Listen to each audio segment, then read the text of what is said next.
Hello everyone! Welcome back to another banner reaction. I'm DTM as always, and we have with us a legendary hero banner this time around. And yeah, we're expecting a red wind legendary, I believe. And honestly, I have no idea who this could be.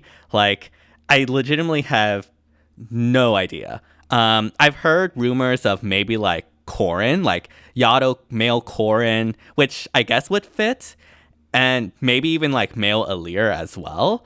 But again, honestly, I have no idea what to expect. So yeah, might as well get on the way. As always, if you like the content, be sure to subscribe, hit the bell, all that jazz to help support the channel. Only takes 5 seconds to subscribe, but it truly does help out this channel a lot, and I really do appreciate all the constant support. And yeah, let us begin with the reaction. Oh, this is Ashen Wolves, I believe? Yeah, okay, it's Yuri. Okay. Put me on a pedestal if you insist. The Red Dagger win season. Okay, for whatever reason, I completely forgot about Yuri. But, Give me an order. okay, that's interesting. I don't know why they're showing that, but maybe it means that there's no save. No, I don't see any anti-save. Okay, we'll have to take a look at the skills later. It was very... Oh, maybe it was just showing the Canto and whatnot. Probably. Interesting. I did see Canto 2 there, though, so... We're going to have our Yuri shenanigans no matter what. Alright, let's see who's on the banner with him. Medius is very nice. Asker is really cool. Ninian is still underrated. I don't know why. Harden is ill. Emblem is pretty nice. Goto, I guess, is also pretty nice. Okay, very interesting. Okay, for whatever reason, Yuri completely I forgot about, but I guess it does make sense as one of the house lords, so to speak. I know the Ashen Wolves technically isn't a real house, but you know, it works. But yeah, okay. I will say, Yuri does look to be a very interesting. Now, I assume he's going to be a nuke, which means he does face competition from Veronica, although he's physical, Veronica's magic, so there's not really that much overlap. But just to say, Veronica right now is the top tier mage nuke, and so, yeah. He doesn't seem to have the extra movement that his base version have, it doesn't look like. So yeah, let's go ahead and take a look at Abyssal Blade. Accelerates special trigger if unit initiates combat or is within 2 spaces of an ally, grants all stats +5 to unit, neutralizes effects that prevent unit's follow-up attacks, deals damage equal to 20% of unit speed, including when dealing damage with a special triggered before combat, so AoEs, and reduces damage from foe's first attack by 30%. Okay, so this is, yeah, definitely huge nuking power here. 20% of unit speed. Since you're probably going to want to speed stack him, that's going to be a pretty significant amount. So say you're getting roughly 70-ish speed, right?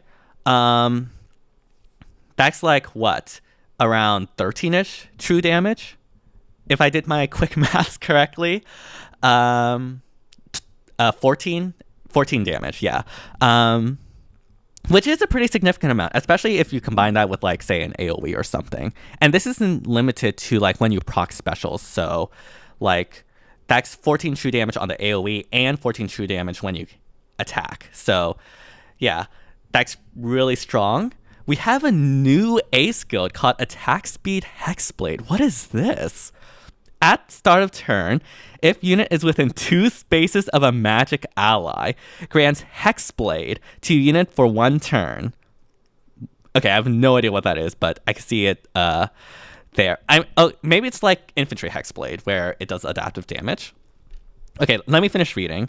If bonus is active on unit, grants attack speed +7 to unit during combat. Okay, so yeah, as long as you have a bonus on you, you get attack speed +7, you get that for being, an A skill, which is really nice.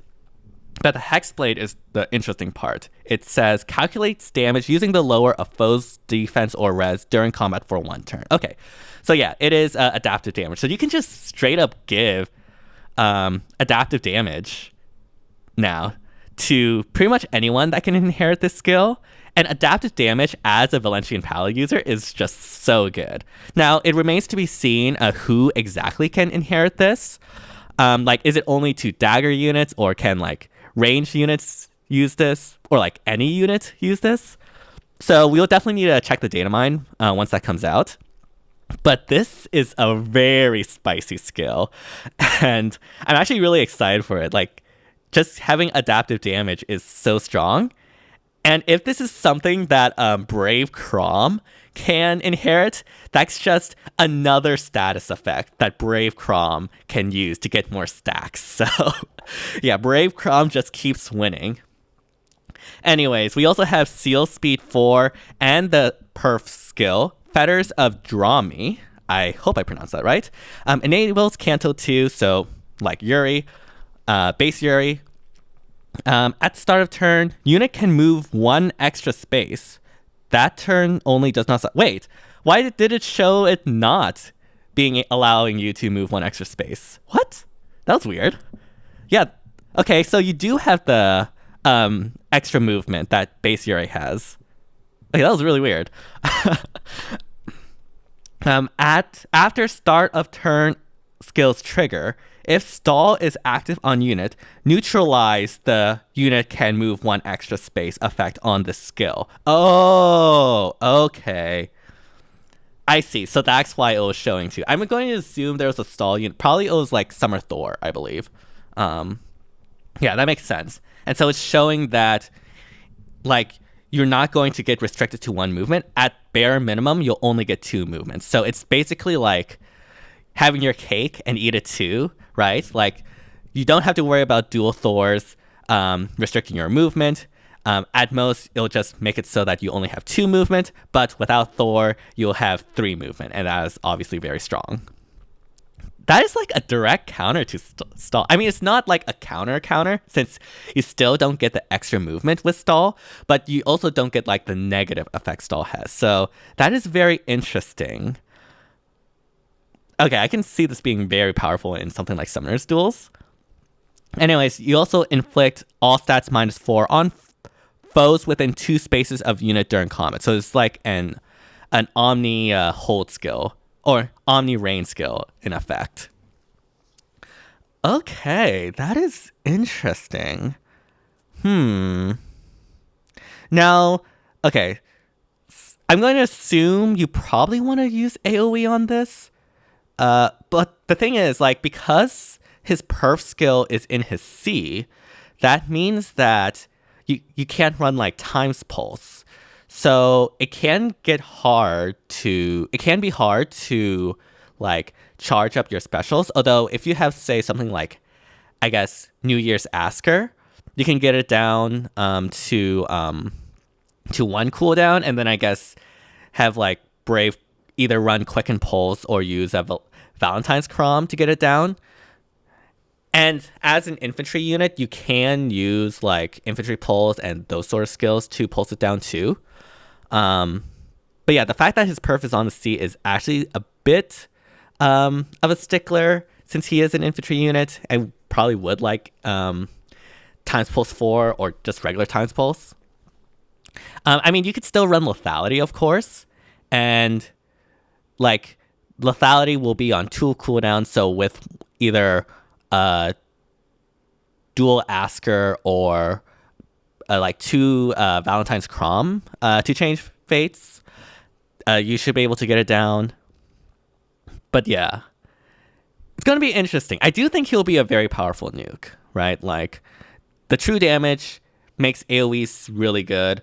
There's not a lot of units that can have like damage reduction against AoEs. Like, the biggest mentions I think are like Goto and the Lion King. So I think AoE is probably the way to go for this legendary Yuri.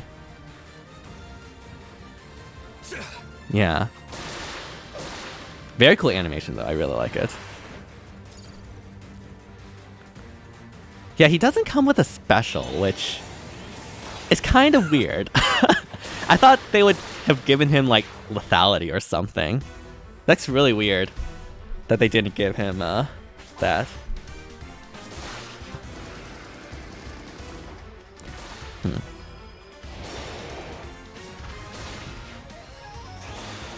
All right, let's take a look at this banner. As we get through like all of the units that are on this banner.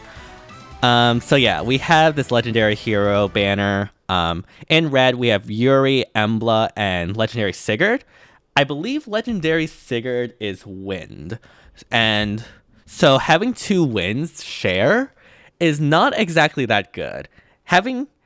Because if you're going to plus 10 a legendary, generally you can only realistically plus 10 one legendary per season. Like plus 10ing 2 legendaries these days is like absolutely useless. And so honestly, like in terms of like the value of having these 2 legendaries share, it's not really that good. You probably want like different seasons of legendaries sharing. Having an Emblem is definitely going to be a huge upgrade for your defense, but you don't exactly need merges on Emblem for her to work, right? Like defense mythics generally don't need merges, and so just having a one-off is fine. So you don't gain value from more merges of Emblem. So honestly, red is kind of a weaker share than average. When it comes to like these debut banners, I'm actually kind of surprised. Obviously, though, Emblem is very powerful and will probably be a popular pickup. But in terms of like the actual value of, doing a huge summoning session on red, I think it's below average. Other colors we have is blue, which has Kildori, Harden, and not. Okay, blue is absolutely trash. Sorry.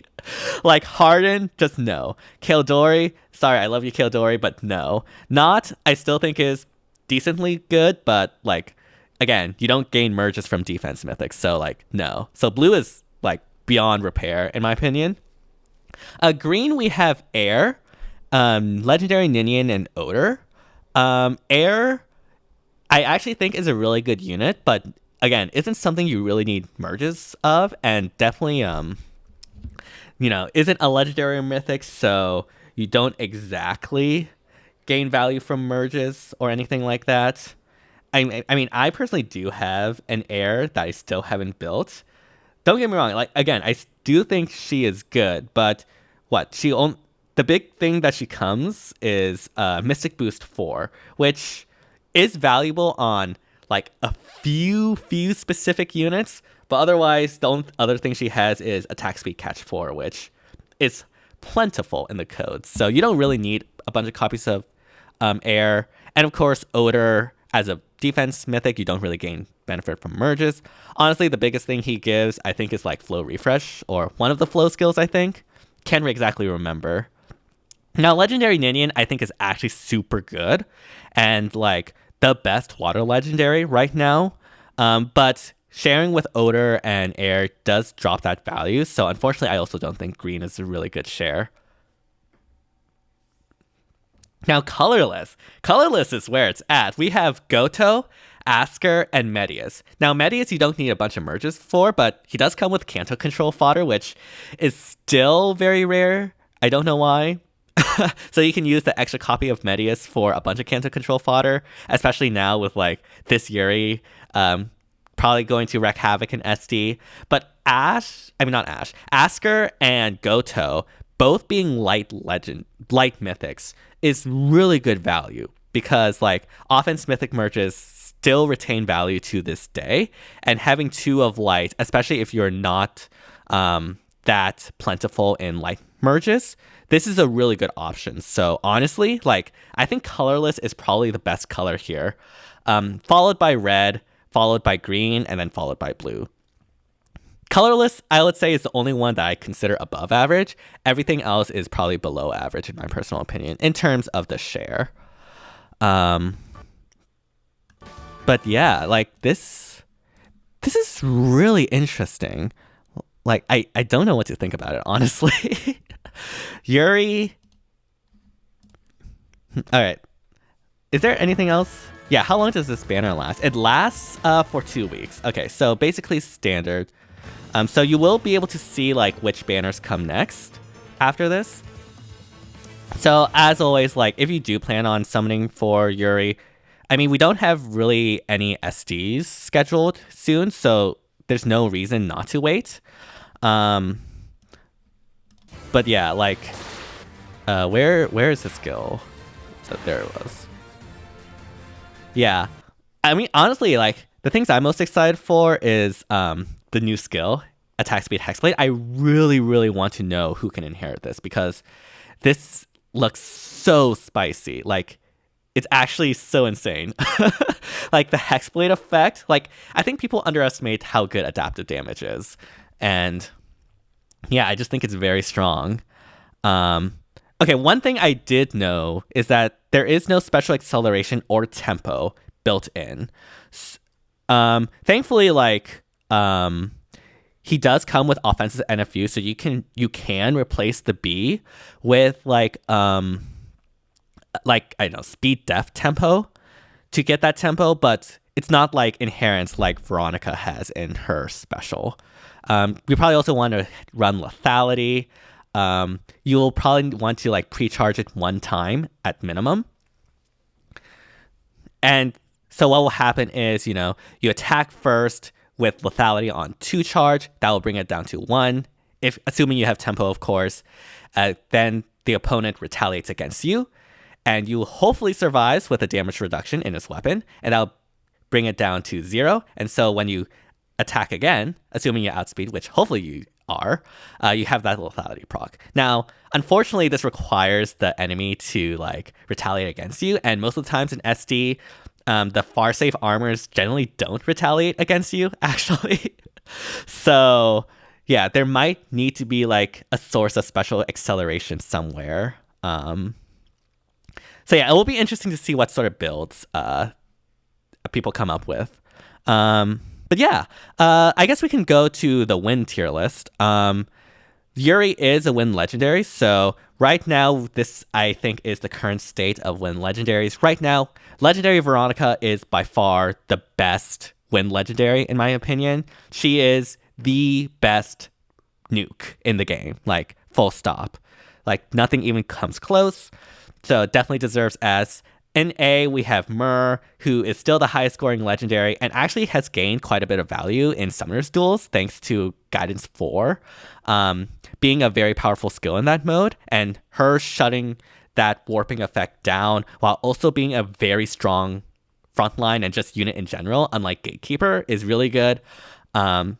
And then, of course, Legendary Eliwood is basically the go-to support for all the Omnitank teams. So yeah, both of them are in A. And then in B, we have like Legendary Sigurd. Sort of fell off, but, extra movement is always good.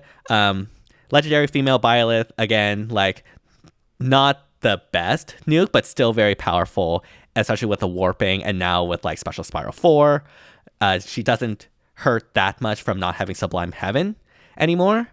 And then, of course, Legendary Lucina, especially in something like Arena or even like SD, like Future Vision just provides so much good mobility, and especially in Arena where mobility is desperately needed. And then in C, we have a bit of the more mediocre units like Micaiah, Corrin. Corrin, I think, actually scores as well as, say, Veronica, I think, now with the Dragon distant counter. But still, like, Corrin isn't exactly the greatest these days. Same thing with Gunthra. And then indeed we have like Lyn and Hrid. I don't know what I never thought Lyn was good even with her remix and refined, and I still don't get it when people said that, but I think no one will like argue over Lyn's placement now. And yeah, we have the new unit of Yuri. And so where does Yuri fit in? Well, I do think he will be S tier. Like, mark my words. Like, just having that true damage, having that accelerating special, having that Canto in the C, and being able to inherit lethality, I think will be very strong. Being able to circumvent stall, which is one of the biggest obstacles to base Yuri right now, is just really good. And so, for that reason, And that plus foul play, of course, means that there's a lot of mobility for Yuri. And I do think his nuking capabilities will be good. Now, will it be as good as Veronica? Right now, I'm a bit more hesitant on that because, again, Veronica has a lot of things going for her. One, she has tempo full stop in her weapon, and she doesn't need to have the enemy retaliate against you in order to proc enclosure.